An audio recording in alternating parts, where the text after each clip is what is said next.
Hello guys, എല്ലാവർക്കും നമസ്കാരം. നമ്മളിന്ന് ആർട്ടീമിയ എങ്ങനെയാണ് ഡീക്യാപ്പ് ചെയ്യുന്നതിൻ്റെ വീഡിയോ ആണ് ചെയ്യാൻ പോകുന്നത്. അതിനായിട്ട് നമ്മളൊരു ഏകദേശം ഒരു 250 ml വെള്ളം കൊള്ളുന്ന ഒരു കപ്പാണ് എടുത്തിട്ടുള്ളത്. അതിനകത്തേക്ക് നമ്മൾ ക്ലോറിൻ്റെ ലിക്വിഡാണ് ഒഴിക്കുന്നത്. ഏകദേശം ഒരു 200 ml അതിനകത്ത് ക്ലോറിൻ നമ്മൾ എടുത്തിട്ടുണ്ട്. 200-230 ml ക്ലോറിൻ ലിക്വിഡ് നമ്മൾ എടുത്തിട്ടുണ്ട്. അതിന് ശേഷം ഇനി നമ്മൾ എടുക്കുന്നത് റെഡ് ഡ്രാഗൺ എന്ന് പറഞ്ഞ ഒരു OSI എന്ന് പറഞ്ഞ കമ്പനിയുടെ റെഡ് ഡ്രാഗൺ എന്ന് പറഞ്ഞ മോഡൽ ആർട്ടീമിയാണ് നമ്മൾ എടുത്തിട്ടുള്ളത്. ഏകദേശം ഒരു 15-20 ഗ്രാമോളം നമ്മൾ എടുത്തിട്ടുണ്ട്. അതിനുശേഷം നമ്മളത് നേരെ ക്ലോറിനിലേക്ക് നമ്മൾ ഇതുപോലെ ആഡ് ചെയ്ത് കൊടുക്കുകയാണ്.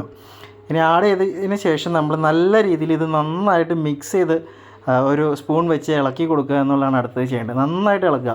ഇപ്പോൾ ചെറിയൊരു ബ്രൗൺ കളറാണ് ആർട്ടീമിയയ്ക്കുള്ളത്. അത് നല്ല രീതിയിൽ ഇങ്ങനെ ഇളക്കി വരുമ്പോൾ ചെറിയൊരു ഇങ്ങനെ പതഞ്ഞ് പൊങ്ങുന്ന ഒരു ഫീലൊക്കെ ഉണ്ടാവും. അത് കഴിഞ്ഞ് കഴിയുമ്പോൾ അതായത് പതഞ്ഞ് പൊങ്ങുക എന്നുള്ളത് അതിൻ്റെ ആ ഒരു പുറത്തുള്ള ഒരു തരം തോട് പൊളിഞ്ഞു പോകുന്നതാണ്. അതിനുശേഷം കുറച്ച് നേരം കഴിയുമ്പോൾ ചെറിയൊരു റെഡ് ഷെയ്ഡിലേക്ക്, ഒരു ലൈറ്റ് റെഡ് ഷെയ്ഡിലേക്ക് അതിൻ്റെ കളറ് മാറും. അതിനുശേഷം നമ്മൾ നമ്മുടെ ആർട്ടീമിയ അരിച്ചെടുക്കുന്ന ആ ഒരു നെറ്റ് കൊണ്ട് അത് നന്നായിട്ട് കഴുകി വാഷ് ചെയ്തെടുക്കുക എന്നുള്ളതാണ് ചെയ്യേണ്ടത്. കഴുകുമ്പോൾ നന്നായിട്ട് കഴുകണം, കാരണം ഒരു തുള്ളി ക്ലോറിൻ്റെ അംശം പോലും ഇല്ലാത്ത രീതിയിൽ കഴുകണം. അതാണ് അത് മെയിനായിട്ട് ശ്രദ്ധിക്കേണ്ട ഒരു കാര്യമാണ്. നന്നായിട്ട് ഇളക്കി നന്നായിട്ട് കഴുകിയെടുക്കുക എന്നുള്ളതാണ് നമ്മൾ ചെയ്യേണ്ടത്.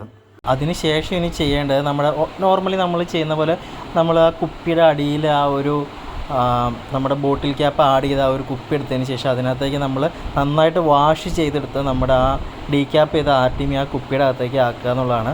ഞാനിപ്പോൾ ഇതുപോലെയാണ് ചെയ്യുന്നത്. ആ ഒരു നെറ്റിൽ നിന്ന് തന്നെ അങ്ങനെ തന്നെ ആ കുപ്പിയുടെ അകത്തേക്ക് ഇടുകയാണ് ചെയ്യാറ് പൊതുവേ. അതിനുശേഷം ആ ഒരു ഇങ്ങനെ പിടിച്ചതിന് ശേഷം അത് നന്നായിട്ട് വാഷ് ചെയ്ത് പൈപ്പ് ഓണാക്കി പിടിക്കുമ്പോൾ തന്നെ ആ നെറ്റിലുണ്ടായിരുന്ന ആ ഒരു ഡീക്യാപ്പ് ചെയ്ത ആർട്ടീമിയ എല്ലാ കുപ്പിയുടെ അകത്തേക്ക് ചാടുക. അതിന് ശേഷം അതിനകത്തേക്ക് ഉപ്പിട്ട് കൊടുക്കണം. ഇത് ഏകദേശം 2 ലിറ്ററിൻ്റെ കുപ്പിയാണ് നമ്മൾ എടുത്തിട്ടുള്ളത്. അതിനകത്തേക്ക് ഏകദേശം ഒരു 45-50 ഗ്രാമോളം കല്ലുപ്പാണ് നമ്മൾ അതിനകത്തേക്ക് ആഡ് ചെയ്തിട്ടുള്ളത്. ഞാൻ കറക്റ്റ് തൂക്കിയൊന്നും നോക്കിയിട്ടൊന്നുമില്ല, ഒരു പിടുത്തം ഉപ്പാണ് നമ്മൾ അതിനകത്തേക്ക് ആഡ് ചെയ്തിട്ടുള്ളത്. അത് ഇനി എയറേഷൻ കൊടുത്ത് ഏകദേശം ഒരു 24 മണിക്കൂർ കഴിയുമ്പോഴത്തേക്ക് നന്നായിട്ട് വിരിഞ്ഞിട്ടുണ്ടാവും എന്നുള്ളതാണ്. അത് കഴിഞ്ഞതിന് ശേഷം നമ്മൾ ജസ്റ്റ് ഒന്ന് വാഷ് ചെയ്തിട്ട് നമുക്ക് അത് ഫിഷിനിട്ട് കൊടുക്കുക എന്നുള്ളതാണ്. അപ്പോൾ നമ്മൾ നോർമലി ആർട്ടീമിയ ഇരിക്കുമ്പോൾ ആ ഒരു തോട് നമുക്ക് സെപ്പറേറ്റ് ചെയ്തെടുക്കുക കാര്യങ്ങളൊന്നും വേണ്ട. ജസ്റ്റ് ഡയറക്റ്റ് ഇത് അങ്ങോട്ട് ഫീഡ് ചെയ്യാൻ പറ്റും. ഓൾറെഡി തോടൊക്കെ പോയിട്ടുണ്ട്.